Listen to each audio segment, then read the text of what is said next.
सियासी हलचल हो या सरहदों की हिफाजत, कारोबार का बाजार हो या सेहत की आगाही, रहें बाखबर एमबीबी न्यूज के साथ।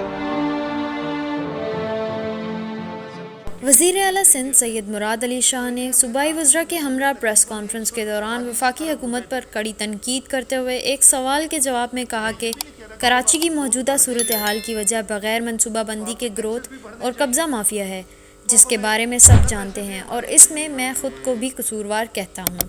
अपने सूबे का इंचार्ज हूँ, चीफ एग्जीक्यूटिव हूँ, और अपने सूबे के मसले और फैक्चुअल पोजीशंस नहीं बताऊंगा तो मैं अपनी जॉब से, अपने ओथ से इंसाफ नहीं करूंगा। उसको आप सूबाई ना ले।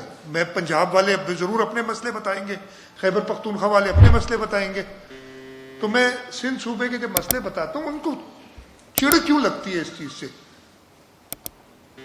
एकदम हमलावर क्यों हो जाते हैं,